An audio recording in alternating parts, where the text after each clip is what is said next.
yang bergerak tadi kita misalkan dari titik A ke titik B, di mana terjadi perubahan kedudukan dari titik A ke B, di mana mobil ini mengalami gerak lurus.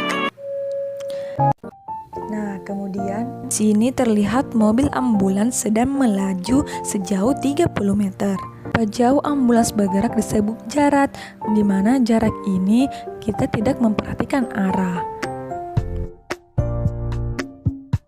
Sedangkan perpindahan adalah perubahan kedudukan benda dari titik awal hingga titik akhir dengan melihat arah.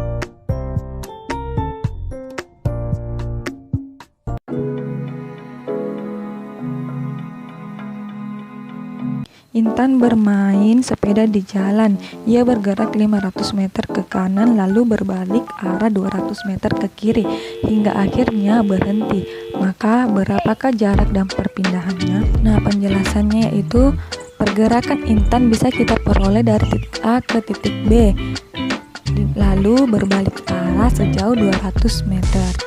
Nah, yang ditanyakan itu jarak. Jadi cara mencari jaraknya dengan kita menambahkan titik A-nya ke B-nya, yaitu 500 ditambah 200 sama dengan 300 meter. Sedangkan perpindahannya yaitu selisihnya, berarti 500 dikurang 200 sama dengan 300. Akan membahas kelajuan. Kelajuan adalah cepat lambatnya perubahan jarak terhadap waktu.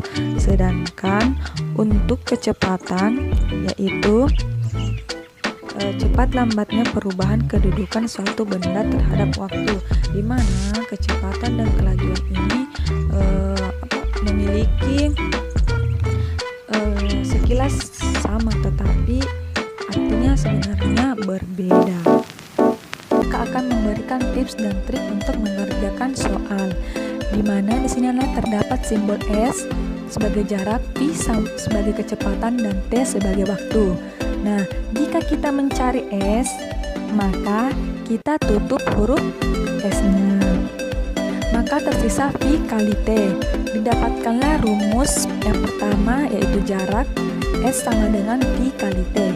Kemudian jika kita mencari V, maka kita tutup huruf V-nya, maka tersisa S dibagi T. Nah, di mana rumus V sama dengan S per T atau jarak dibagi waktu.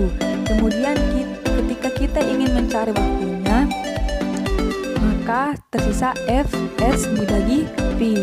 Maka rumus ketiga untuk mencari waktu yaitu S per V. Nah, sekarang perhatikan contoh soal berikut. Di sini Bimo mengendarai motornya dengan kelajuan 60 km per jam. Bimo menempuh jarak sejauh 45 km. Jam berapa Bimo sampai tujuannya jika berangkat dari rumah pukul 7.45? Nah, baik kita telusuri. Yang diketahui yaitu V sama dengan 60 km per jam. Kemudian S atau jaraknya yaitu 45 km. Yang ditanyakan yaitu waktu. Kemudian penyelesaiannya T sama dengan S per V, di mana S sama dengan 45 dibagi V sama dengan 60. Jadi T sama dengan 3/4 jam, di mana 3/4 jam itu sama dengan 45 menit. Ya. Jadi Bimo sampai pada pukul 7.45, kita tambahkan waktu yang tadi kita dapatkan 45 menit. Berarti jawabannya adalah 8.30.